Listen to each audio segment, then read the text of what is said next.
So praise the Lord. Amen. Sino po sa inyo excited sa umagang ito? Amen. Sino po sa inyo pinagpala ngayong araw na ito? Ikaw ay pinagpala ngayong araw na ito. Una, dahil may Diyos pa tayo sa ating buhay, may nalalapitan tayo, may Diyos na gumagabay sa atin. Pangalawa, buhay pa tayo ngayong umagang ito. Salamat na lang, buhay yung katabi mo. Amen po ba? So malaking pagpapala yan. Mahirap, katabi mo naman ngayon yung patay. So yung buhay na tinatangkilik natin sa Panginoon ay napakalaking bagay po nun, mga kapatid. Napakalaking pagpapala. Higit sa lahat, tayo po ay nagpupuri sa Panginoon sa kanibagong buwan na ibinigay sa atin ng Panginoon ngayon. Ito po ay patunay na tatapusin ng Panginoon ang sinimulan niya sa iyong buhay. So tayo po ay nasa huling buwan ng taon na ito. Kung aalalahanin mo lamang yung sinimulan mo noong January 2019, yung mga pagsubok, yung mga pagpapala, yung mga tagumpay, yung mga pag-iyak na naranasan mo ngayong taon na ito, piruin mo halos sumuko na yung iba sa atin. Pero sa totoo lang, sa dami ng pagsubok na pinagdaanan mo, tingnan mo sarili mo ngayon, maganda pa rin. Pogi pa rin, pinagpala pa rin, amen po ba? So tunay nga mga kapatid na napakabuti ng ating Panginoon. So welcome to our last series for this year, entitled Star Talk. Let's talk about the superstar of Christmas. Tapos na po tayo ng ating mga series ngayong taon na ito. Actually, patapos na po ako dun sa ating series ngayon. Pinapolish ko na lang yung buong 2020 natin at yung buong yung kalahati ng buong ng 2021 natin, yung direksyon ng simbahan, yung mga pag-uusapan natin ngayon, yung mga gagawin natin ngayon. So, piniprepare ko na po yung 2020 sa 2021 natin, and I'm so excited dito sa mga pag-uusapan natin. Natapos na natin yung Seek First, noong January, natapos na natin yung Unchained Love, Nothing Can Stop Us Now, noong February, yung Real Deal, yung Authentic Christianity, Shades of Red, Exposing the Blood of Jesus. Natapos na rin po natin noong May, yung I Serve. Nakita po natin yung kapangyarihan ng paglilingkod. Natapos na rin po natin noong June, yung Malaya. Ano natin mararanasan ng tunay na kalayaan. Natapos na rin natin yung Share It na series natin, kung gaano kaganda na ibinabahagi mo yung mabuting balita na kung saan na-receive mo.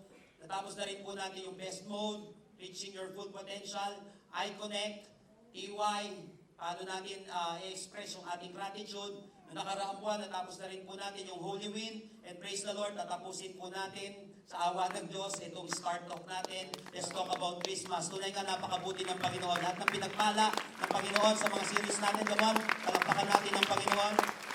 So praise the Lord. So tatapusin po natin ang taon na ito dito sa ating series na pinamagatang Start Talk. Sabi nga po ulit natin, Start Talk. Hindi po ito usapin ng showbiz. Hindi po ito usapin lamang ng mga artista. Ito po ay usapin ng pinakamaningning na pangalan sa buong mundo at sa buong universe. Let's talk about the superstar of Christmas. Marami po kasing pwedeng umagaw sa tunay na rason ng Pasko.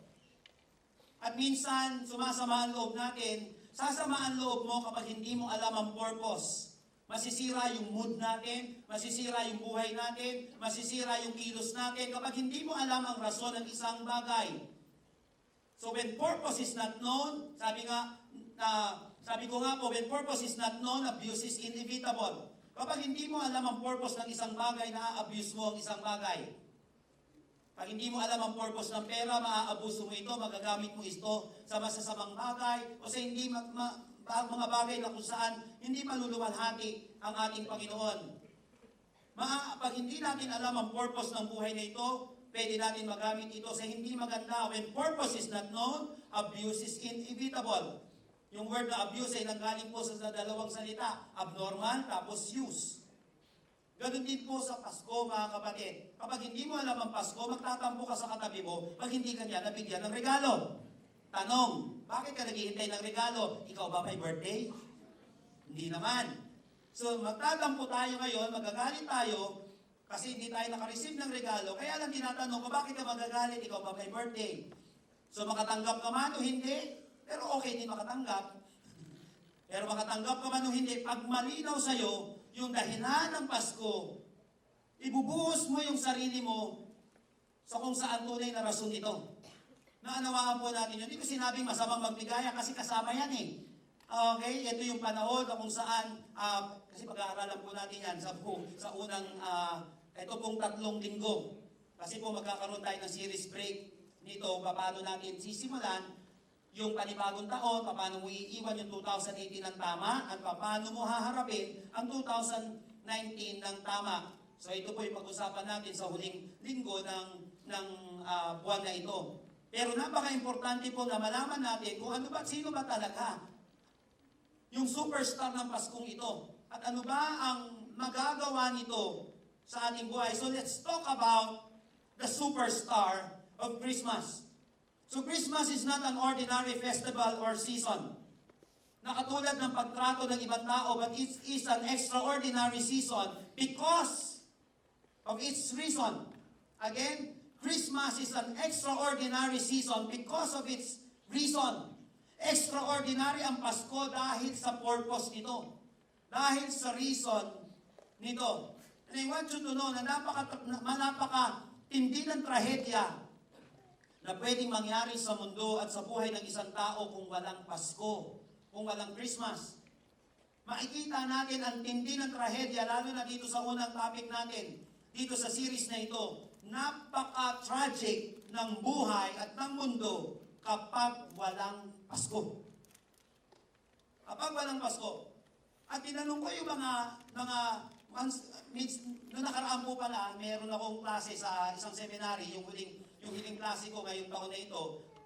Tinanong ko yung mga estudyante ko, sabi ko sa kanila, para sa iyo, anong ibig sabihin ng Pasko? So matagal na kayo nagpipreach na kayo sa kanya-kanya ninyong mga simbahan.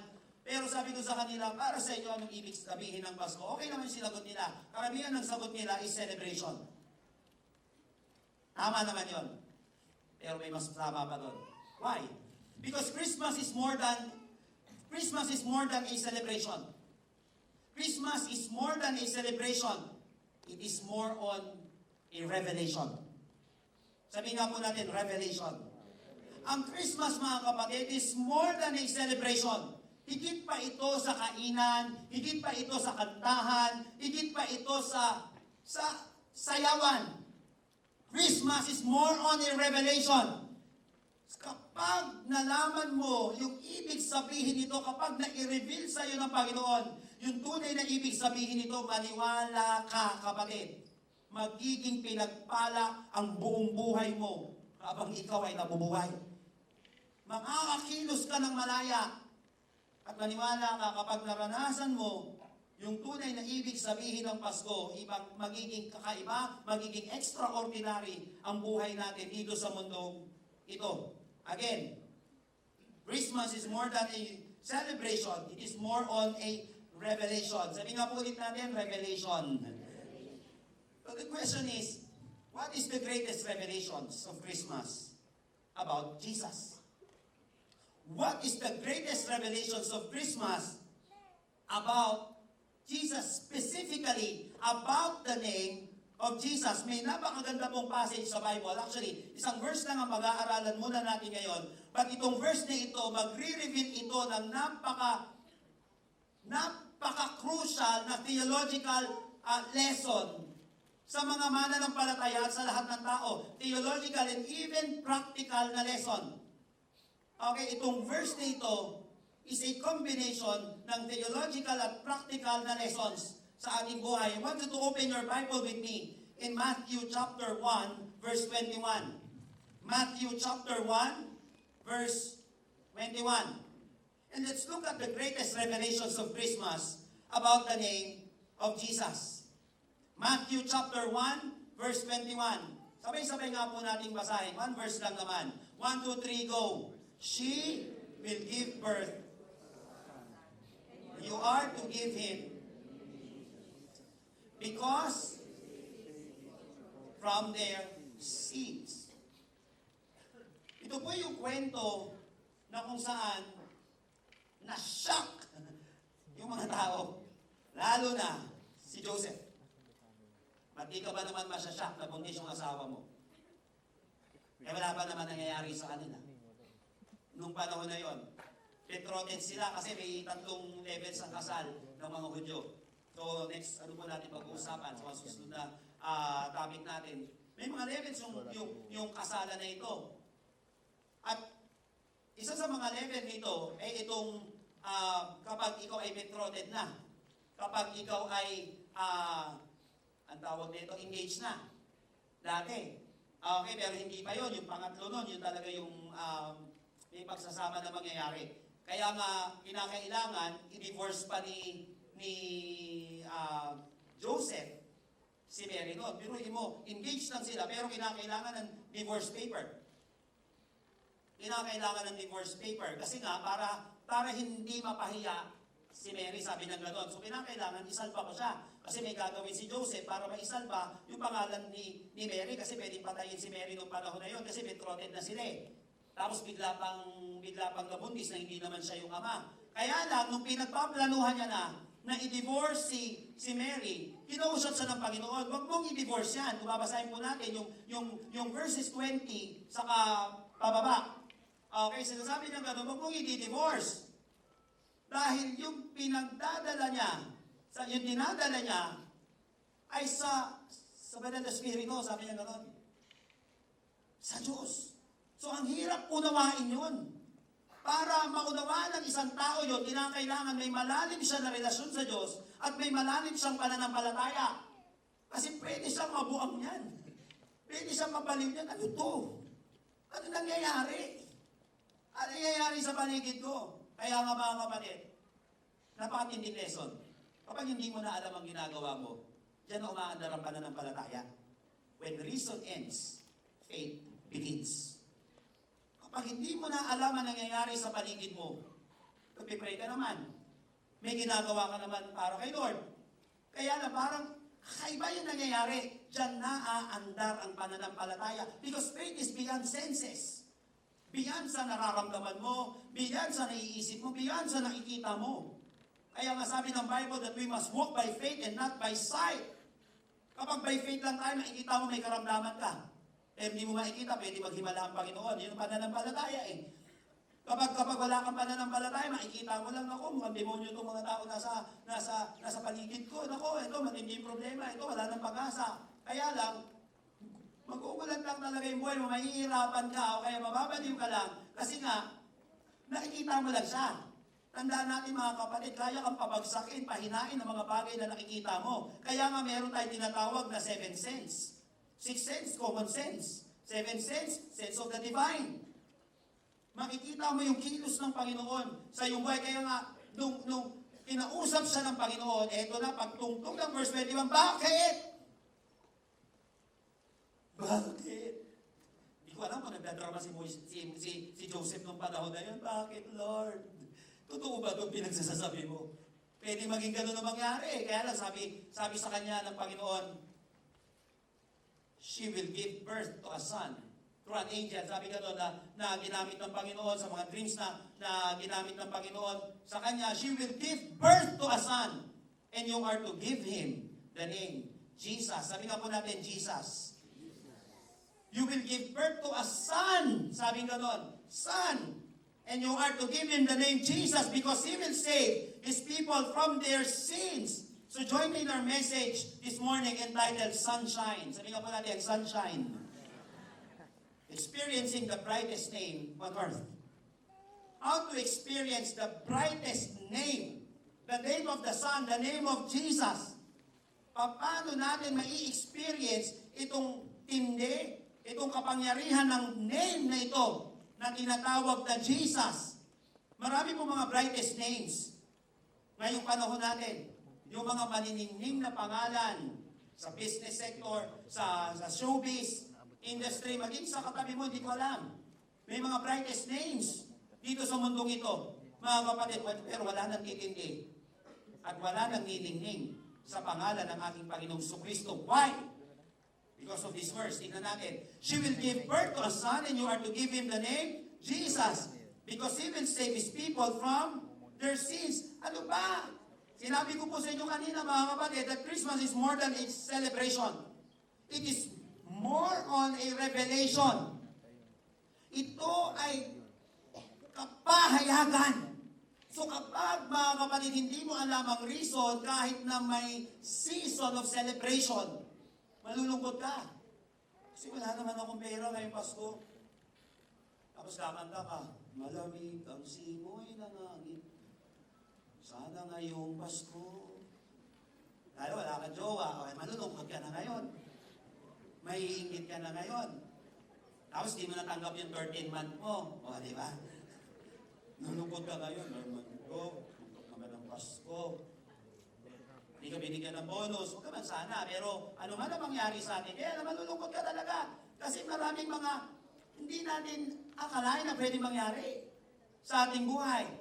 Ngayon, pwedeng maging rason yung mga nangyayari sa ating buhay para hindi mo ma-celebrate ito. Ngayon, kapag wala kang ganito, hindi mo talaga siya ma-celebrate.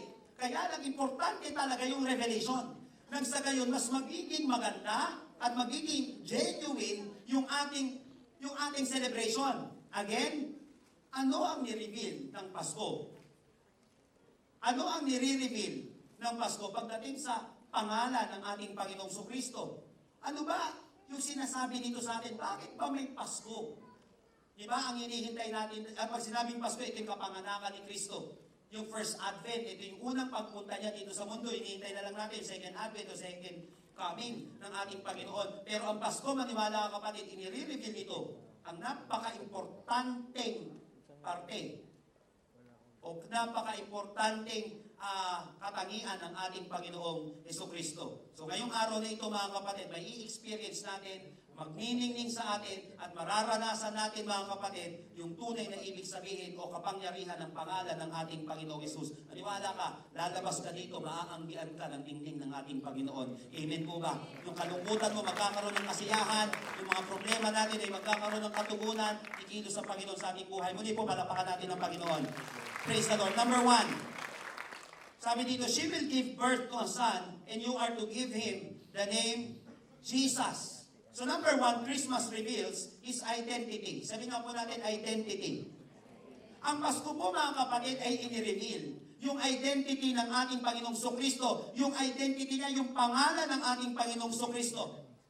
Sino ba si Jesus? So his name reveals his true identity. Ang Christmas, yung pagdating ng ating Panginoong Jesucristo, ni-reveal yung tunay na identity ng ating Panginoon. So number 1, dalawang bagay pagdating sa identity ng Panginoon, importanteng bagay. Pagdating sa kanang identity, first, it reveals His divinity. It reveals His divinity.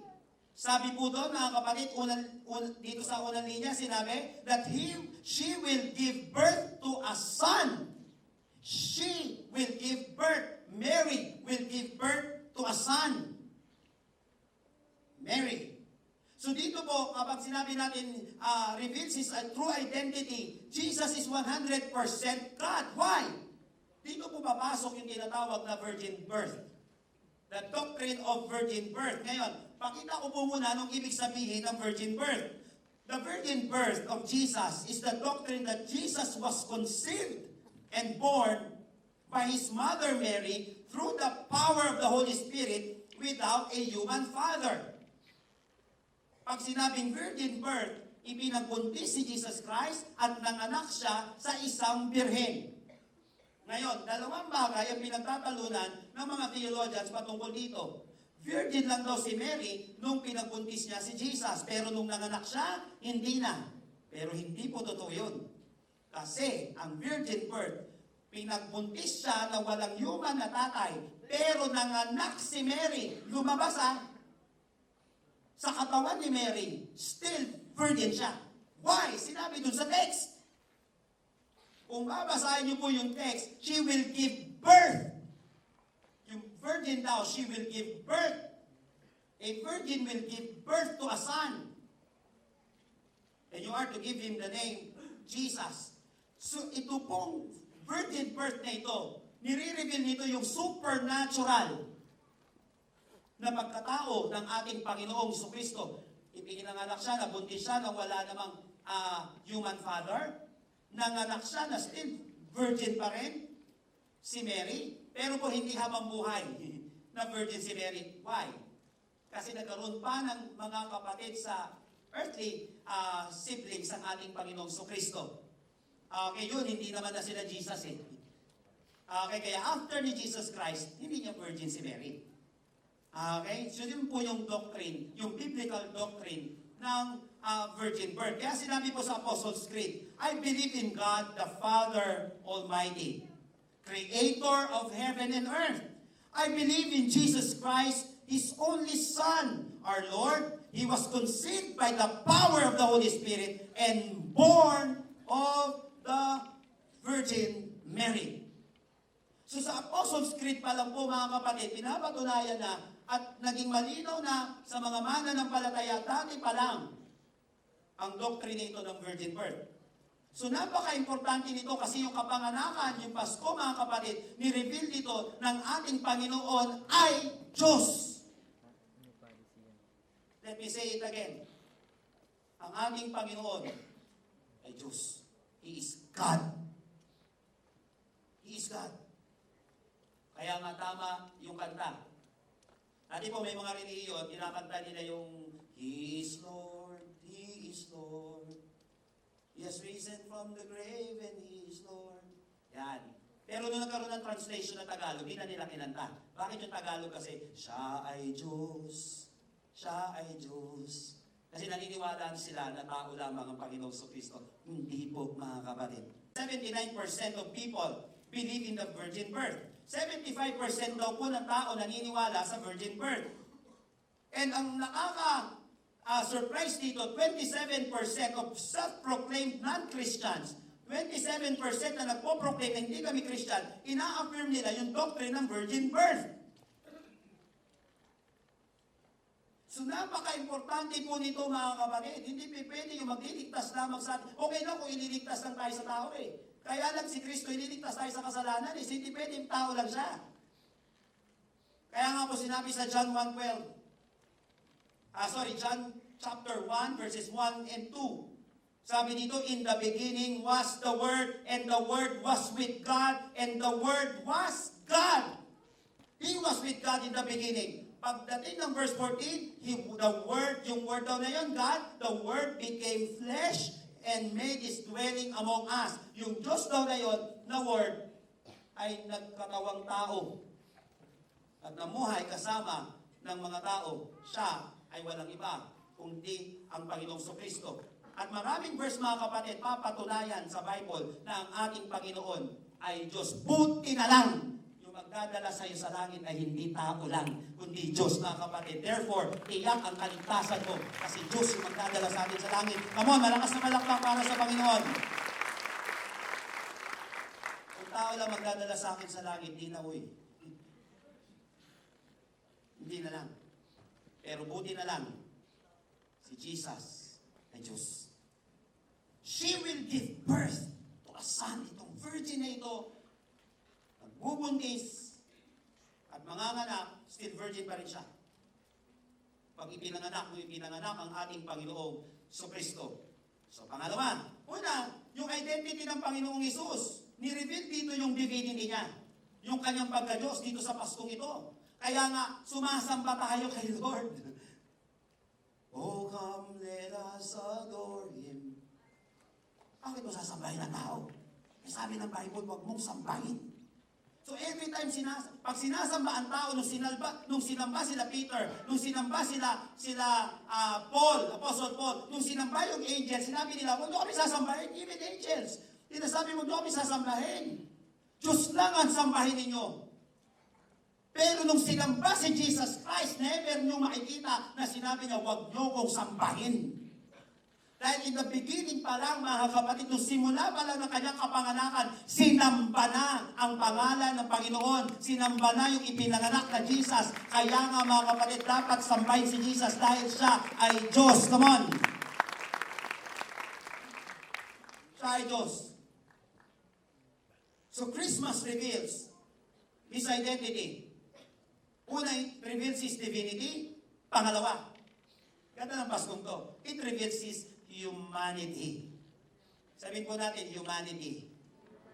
Una, sabi dito, sa text natin, she will give birth to a son, and you are to give him the name Jesus.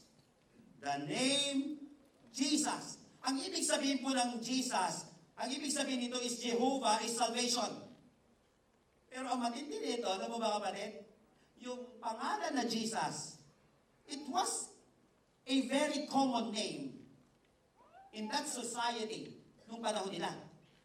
Pangkaraniwan na pangalan yan. Parang yung pangalan ng John ngayon.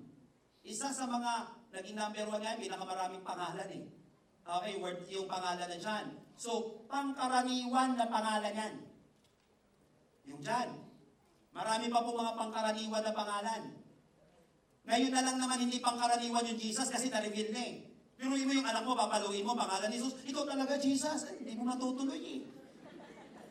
Talagang papagalitan mo, ikaw talaga, nako. Hindi mo magagawa, kaya hindi mo nga ngayon papangalanan. Kaya ngayon pinangalanan ng nanay nila sa katatay nila na Jesus ang pangalan, nilalagyan ng palayaw eh. Jess. Ganun na lang. Para magpilalo, ikaw talaga Jess. Kaya pinagalitan, Jess na lang. Hindi niyo kukumpletuhin yung Jesus. Kasi napakasagrado ng pangalan na yun. Ngayon yun. Pero noon, pangkaraniwan ang pangalan ni Jesus. Actually, naging most popular name daw noong 1990s sa Amerika, Jacob and Emily. Parang ganun yan, Jacob, Emily. Noong 90s. Pero pagtungtong ng 2000 hindi naman hanggang ngayon, yung John, napaka-importanting pangalan yun. Pangkaraniwan siya. Minsan niya, inahalo lang sa iba. Pero alam niyo po mga kapatid, pangkaraniwan siyang pangalan. So, when we speak of the name Jesus, ang ibig sabihin nito, ito yung human name ng ating Panginoon. Yung human name ng ating Panginoon, alam niyo po, maraming pinangalan pagdating kay Jesus Christ, maraming itinawag, maraming ipinangalan sa Diyos. Pero pagdating sa human name, Jesus po, yung ibinigay sa Kanya, ito yung pangkaraniwan. In fact, mga kapatid, tad ng Jesus sa kanilang religion dati. At tad din ng Jesus na hindi naman mga religyoso dati. Common talaga yung Jesus. Ang matindi dito, ang binigay kay Jesus na pangalan, common. Common name. Bakit? Bakit hindi Augusto Cesar? Nung panahon na yun, yung mga emperor. Bakit hindi Nero? Para kapangalan ng emperor. Bakit? Diyos huwag yun. Pangkanya lang yun. Kaya pinangalan sa kanyang pangkaraniwan. So dito pa lang mga kapatid, inireveal ang divinity niya, pero i-reveal din yung humanity niya. Na kung saan, the name Jesus is the name. Remember this, that identifies Him with the very people He came to save. His name identifies Him with the people He came to save. Ibig sabihin, dahil tao isasalba ko, kakaroon ng pangalan na tao ang ating Panginoong Kristo. Napaka-importante yun. Para nang sa gayon, bakit kinakailangan magkatawan tao ng Panginoon? Of course, kinakailangan para may mamatay. May ipako sa krus ng Kalbaryo. Nanuwaan po natin kasi pag Diyos yan, di mamatay na ng ganyan. Kasi John 4:24, the Spirit, God is Spirit, therefore we must worship Him in spirit and in truth. So kinakailangan yung Diyos na yun, magkatawan tao siya kasi Spirito eh. So nang sa gayon, para may kordero ng Diyos na nag-aalis ng kasalanan ng sanlibutan. So kinakailangan, perfect yung sacrifice na yun. So kinakailangan may magkatawang tao. Ang kagandahan nito, yung humanity ni Jesus Christ, ibig sabihin, nakapag-identify siya sa tao. Ano pong makikita natin doon? Nakita niya yung kahirapan ng tao. Nakita niya yung pasakit sa mga tao. Nakita niya yung gutom ng mga tao. Ay, nagutom din siya. Natutulog yung mga tao, therefore, pwede ka rin matulog. Pag natutulog ka, hindi ka niya papagalitan. Ano ba naman to? Natutulog ka. Huwag natulog ng tulog. Kasi si Jesus Christ, hindi lang natulog na natulog. Nagtrabaho din siya. So, napaka-importante mga kapatid, naranasan ni Jesus Christ umiyak. Jesus wept, John 11:35. So, ibig sabihin dito, nakakapag-identify si Jesus sa mga nararanasan natin. Una, dahil siya ay nagkatawan tao. Ang tawag po nito mga kapatid sa theology ay hypostatic union. Ang ibig sabihin ng hypostatic union, Jesus Christ is 100% man and 100% God. Hindi po 50% man, hindi 50% God, kasi 50-50 yun. Ang tawag doon, tikbalang. Parang tikbalang siya. Kalahating tao, kalahating kabayo. Hindi ganun si Lord. 100% man and 100% God. Yun po yung doctrine of Christology ni Jesus Christ. Okay, tawag doon hypostatic union. Napaka-importante po nung una. Ibig sabihin dito mga kapatid, yung sa humanity niya, alam niya kalagayan natin. Nagugutom pala tayo. Alam niya yung kalagayan natin. May kahirapan sa mundo. Nasa gayon, pag nag-pray ka, hindi. Kaya importante yung immersion eh. Importante sa mga government officials, importante mga kapatid sa mga boss. Nag-i-immerse ka doon sa mga tao mo. Kaya napaka-diverse ng ating ministry mga kapatid. Hindi pangkaraniwan ito sa mga pangkaraniwan na simbahan. Why? Kung di mo madaling araw, may nagla-life group, syempre, hindi naman kaya nila doon sa oras. Dati, ang oras lang ng trabaho, 8 to 5, na ganun, hindi ngayon, madaling araw na may nagtatrabaho eh. Paano pa sila ngayon? Magpa-Bible study. Paano pa sila ngayon? Mag-grow kay Lord. Kaya nga, nangyari po sa akin yan, kasi pina-immerse ko yung mga leaders natin. And even ako, yung iba, hindi ko agad pinag-full time. So, kinakailangan, huwag puro pastor.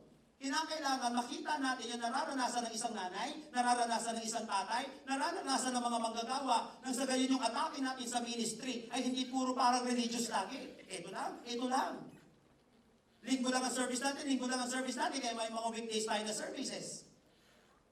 Sabado, kaya lang, huwag mo na kaya ng Sabado kasi puro youth yun. O yung iba naman, mukhang yun, pwede na rin. Nanawaan po natin mga kapatid yung ating equipping program. Hindi lang siya puro class type. May one-on-one tayong ginagawa. May online tayong ginagawa. Kahit nasa ibang bansa yung ating kasama, nagtutuloy siya sa process, lumalago siya kay Lord. Why? Kapag ang isang simbahan, ang isang tao, ang isang organisasyon, hindi siya nag-immerse sa pangkaraniwan, nararanasan ng mga tao, kung ano-ano lang gagawin niya. Kasi hindi niya naman nararamdaman yung nararamdaman ng mga manggagawa. Hindi niya nararamdaman yung nararamdaman ng isang nanay, ng isang young professionals.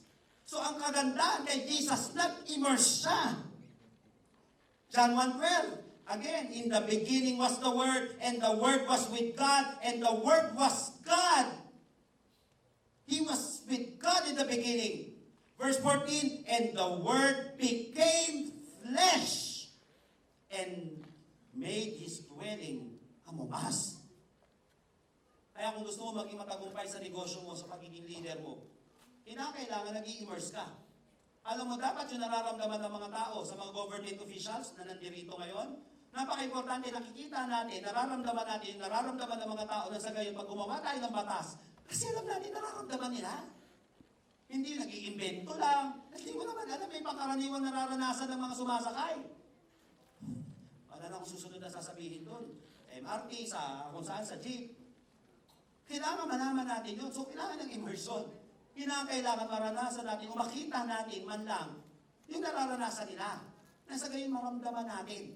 Paano ba maging nanay? Paano ba maging manggagawa? Paano ba yung nararanasan nila? Ang kagandahan, ganito yung ginawa ni Jesus. Yung pangkaraniwan na pangalan, dito na niya. At yung Diyos na ito nagkatawan tao and made His dwelling among us. Una, alam niya ang kalagayan natin. Dahil nagkatawan may humanity. Na sign ng ating Panginoon, nature ng ating Panginoon. Pangalawa, alam niya ang pangangailangan natin. Why? Nagutom siya eh. Di alam niya, nagugutom ka rin. Para lang sa gayon, pag nag-pray ka, Lord, pagin ng pagkain. Huwag ka mamili ng pagkain, manampalataya ka na lang. Kunyari, manampalataya ka na lang, nabusog ka. Pwede sabihin ng Panginoon, na gano'n hindi, nagutom siya eh. So alam niya, ang tao nagugutom. Naunawa ba natin na sa gayon, pag nag-pray ka, pwede kanyang tugunin. Kaya nga doon sa Lord's Prayer o doon sa model prayer na tinuro ng Panginoon, give us this day our daily bread. Sabi ganon, bigyan mo kami ng aming kakanin. Kasi alam ni Lord, kailangan natin ng kakanin. Hindi, ng kanin. Na bread, staple food kasi yun, panahon yung bread sa kanila. So importante mga kapatid, yung humanity ni Lord. Kasi alam niya yung kalagayan natin, alam niya ang ibig sabihin ng malungkot. Kasi nalungkot siya eh. Ngayon, kapag nalulungkot ka, naiintindihan ka ni Lord. Naiintindihan niya ang ma-reject.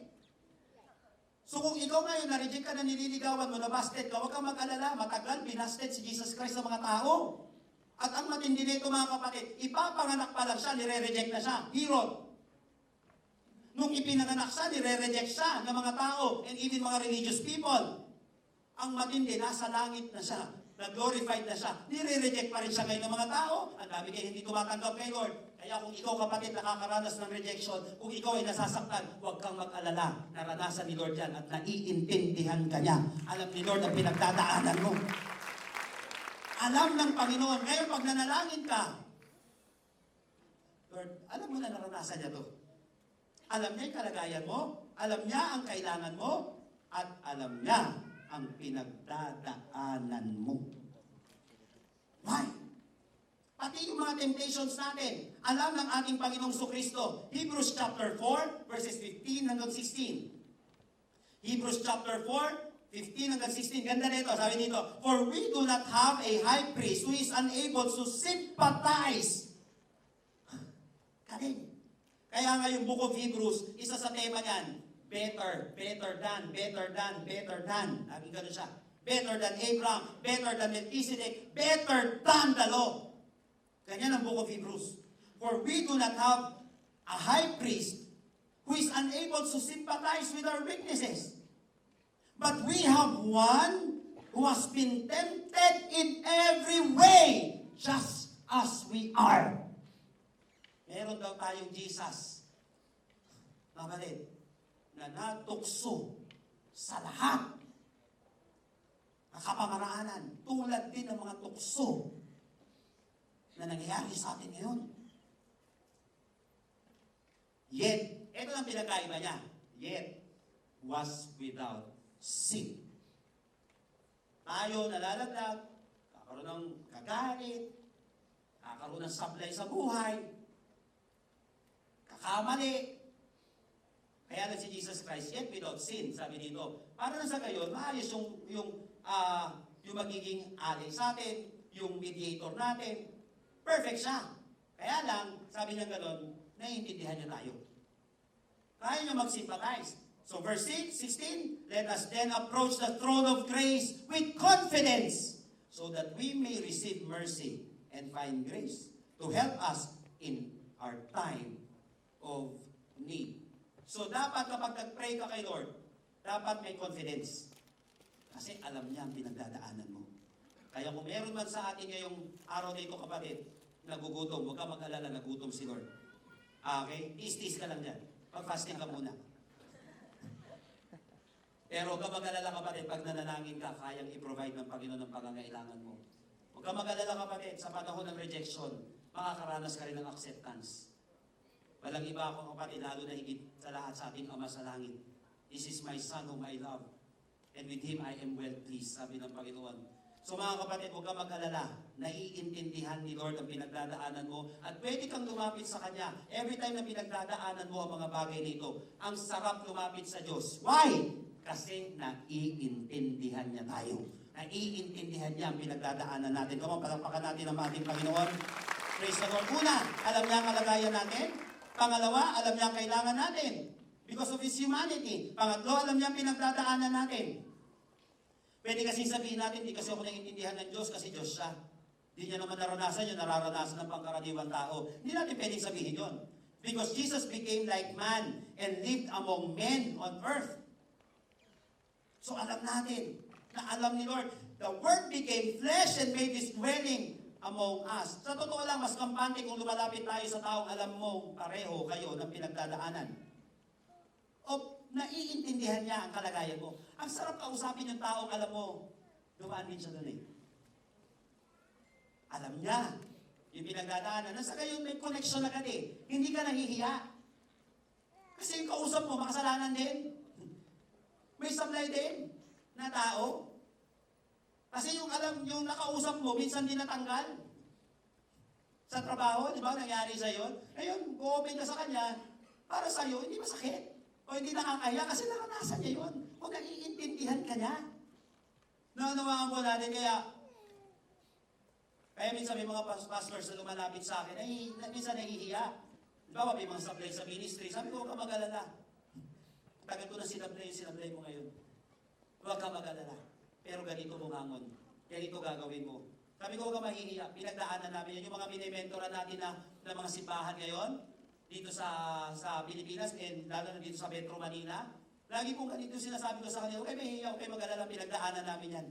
Pinagdaanan namin yung halos kapusin ng bayan, pinagdaanan namin yung halos magkaroon ng crisis sa leadership, pinagdaanan namin itong mga bagay na ito, huwag kang mag-alala, pinagdaanan namin yan. At kapag ikaw ay nananalangin kay Lord at lumalapit sa Kanya, sasabihin niya sa iyo, na, huwag kang mag-alala, naiintindihan kita.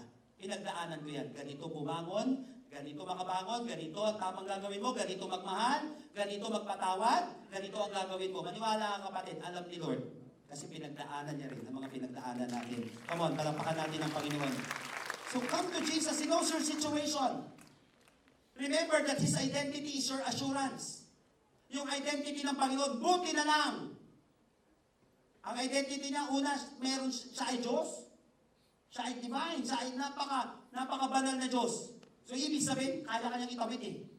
Kasi kung tao lang, sasablay lang tayo eh. Kaya naniniwala po tayo mga kapatid na si Jesus Christ ay tao. But hindi lang. Kasi pag tao lang, ibig sabihin, yun lang siya. Tayo naniniwala na si Kristo ay Diyos na tao. Na kung saan inireveal ng Bible, tatad ang Bible na si Jesus Christ ay tao.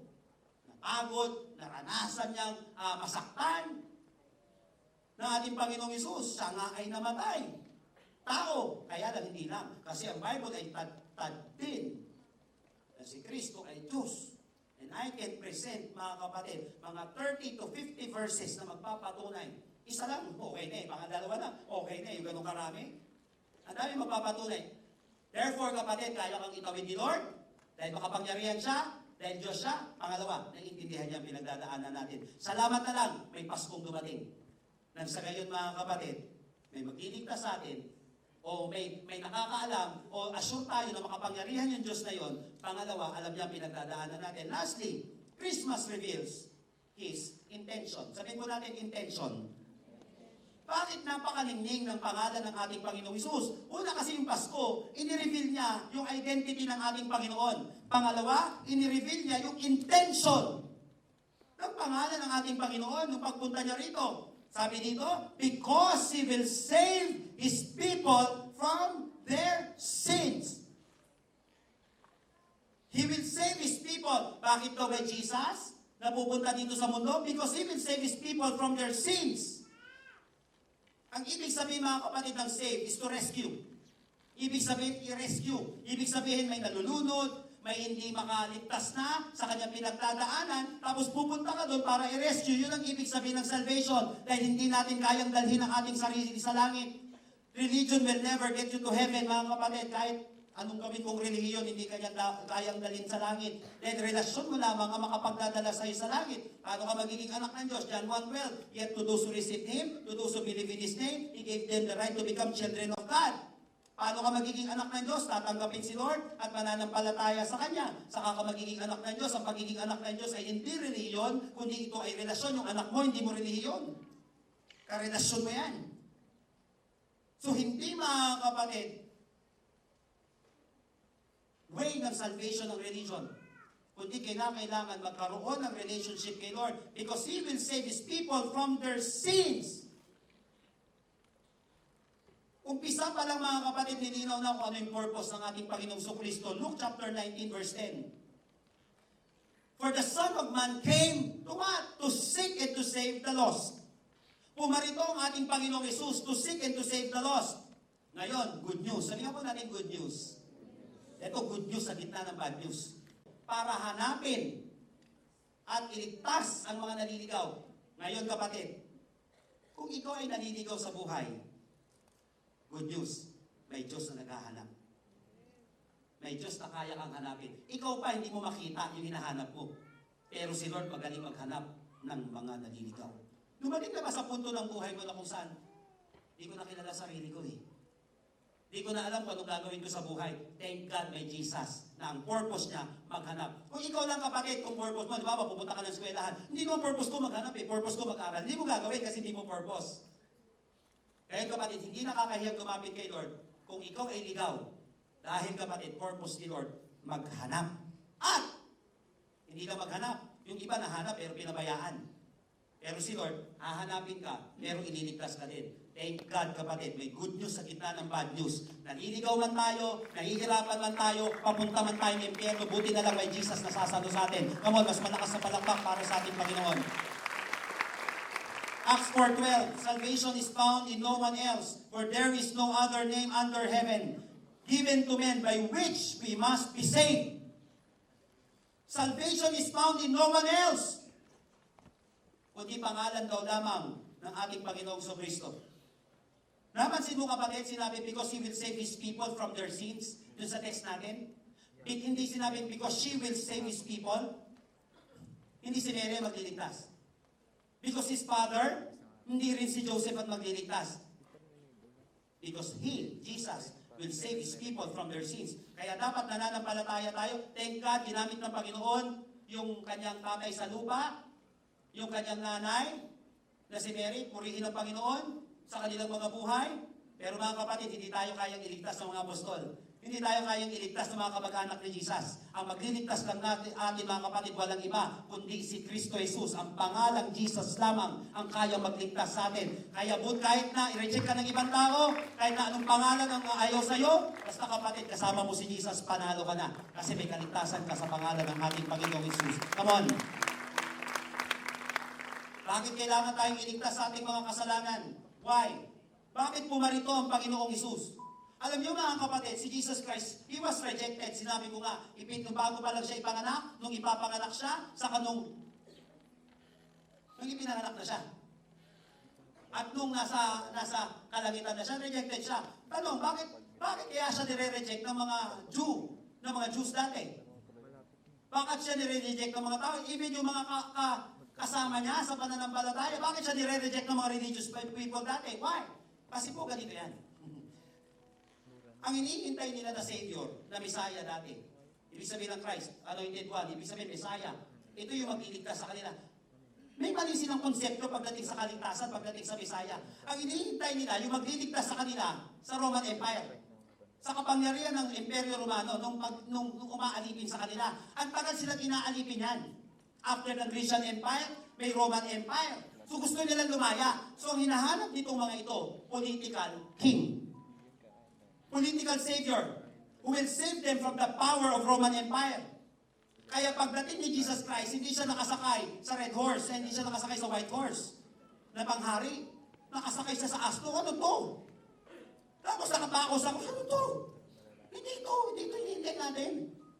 Sabi ng gano'n, kaya lang kapatid, ang pagkakamali ng mga tao, ang hinihintay nila yung magliligtas sa kanila sa Imperyo Romano. Kaligtasan sa kanilang laman.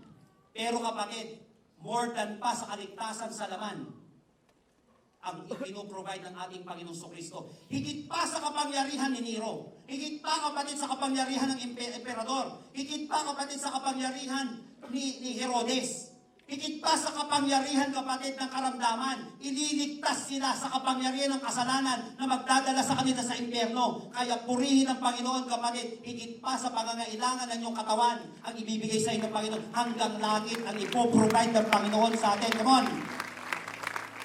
Yun ang malaking pagkakamali nila. Kaya lang sabi ng Bible, He will save His people from their sins. Mabigat ang kasalanan. Why? Romans chapter 7 verses 14 hanggang 15. For we know that the law is spiritual, but I am unspiritual, sold as a slave to sin. Piruin mo kapatid, ang kasalanan pala kaya kanyang gawing slave. Verse 15, I do not understand what I do. For what I want to do, I do not do. But what I hate to do. Kapag slave ka ng sin, maniwala ka, nawawala ka sa sarili mo. Nawawala yung itinuro ng magagandang asal ng mga magulang sa atin, pag slave ng sin. Nawawala yung pinag-aralan natin dati na bawal ang pumatay, bawal ang magnakaw, pag inalipin tayo ng kasalanan. Kaya pag ginawa kang slave ng sin, yung gusto mong gawin, hindi mo magagawa. Kontrolado ka. Kasalanan, hindi ko sabi hindi tayo nagkakamali. Pero kapatid, kapag Christian ka na, nagkakamali ka, pero hindi ka na kontrolado ng kaaway. Dahil control ka na ng Holy Spirit. Ibig sabihin, hindi ka na kayang dalhin papuntang impyerno ng kaaway. Kasi kontrolado ka na ni Jesus. Yun ang malaking pinagkakaiba ng mga mananampalataya. So, slave to sin. Aalipinin ka dito. So, He will save His people from their sin. bigat ng dahilan, ng intensyon ng Panginoon. Hindi lang para magpa-cute, hindi lang para magpakain, kundi para tanggalin tayo sa impyerno. Yun ang purpose nito. Pangalawa, ang kasalanan ay pumapatay. Kaya kailangan tayo iligtas ng Panginoon. Romans 3:23, for all have sinned and fall short of the glory of God. Romans 6:23, for the wages of sin is death. Kaya kang patay niyan. Eternal death. Habang buhay, hiwalay sa ating Panginoon. Kaya nga, ang in-address ng Panginoon, yung pinaka-importante, He will save His people from their sins.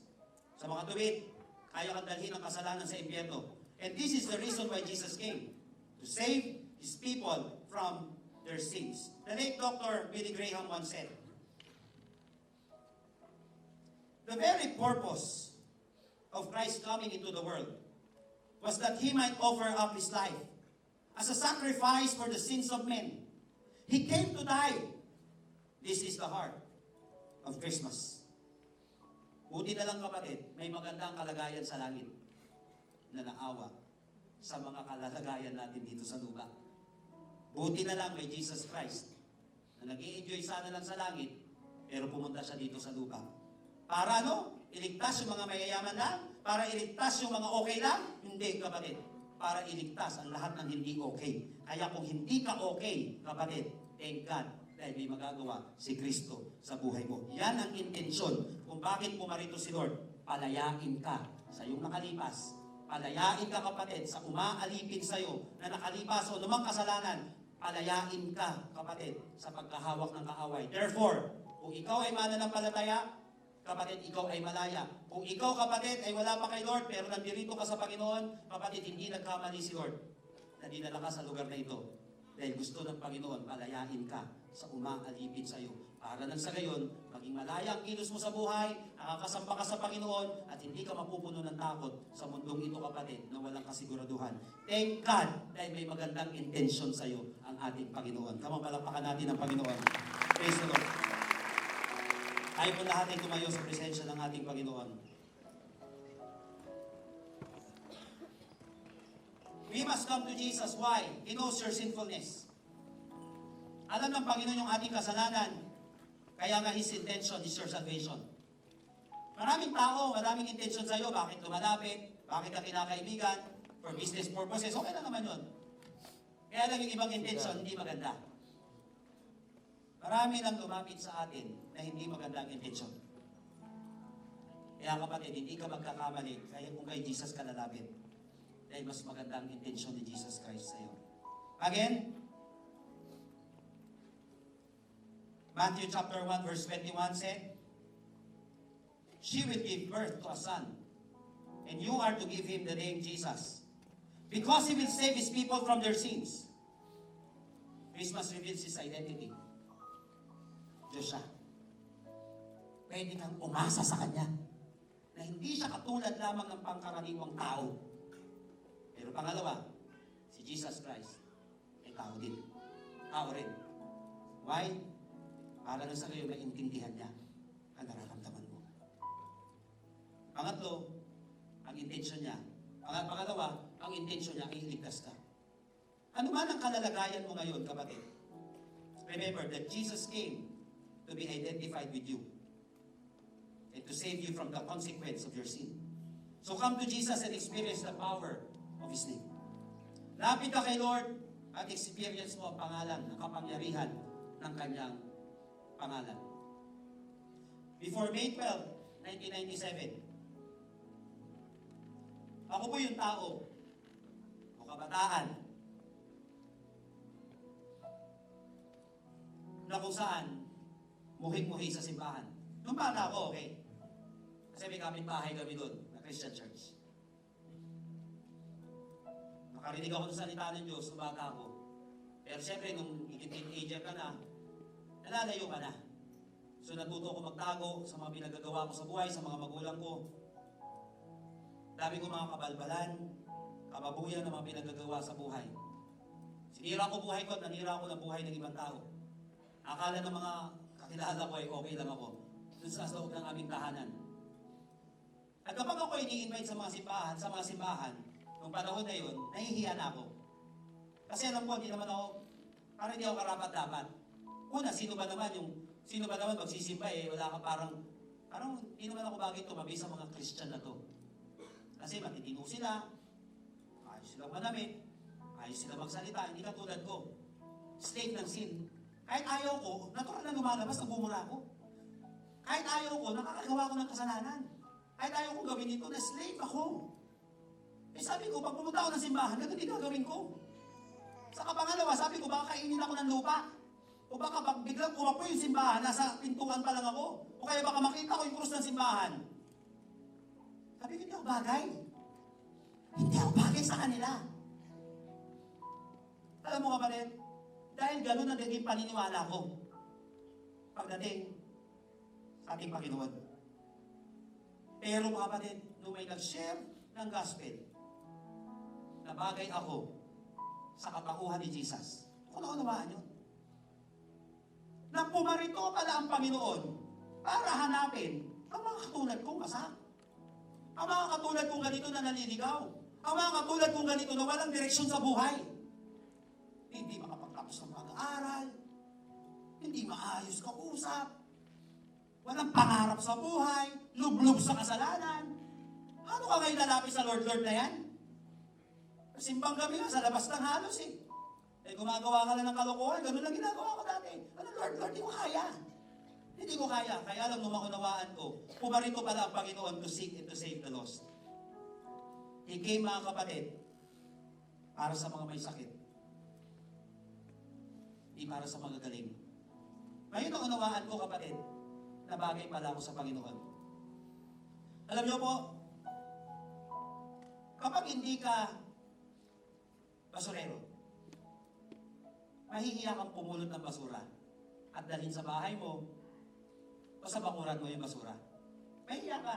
Kasi hindi mo naman trabaho yun Kaya nga one time, napento ko nga, nung nag-minister kami doon sa Payatas. May pinuntahan po ako doon. I will end with this story. May pinuntahan po ako doon, mga kapatid, sa Payatas nung nag-minister kami. At sabi ko gano'n, kapatid yun sa pananampalataya, pumunta kami doon. Siyempre, nung panahon na yun, ang baho talaga. Sorry po, ako meron dito.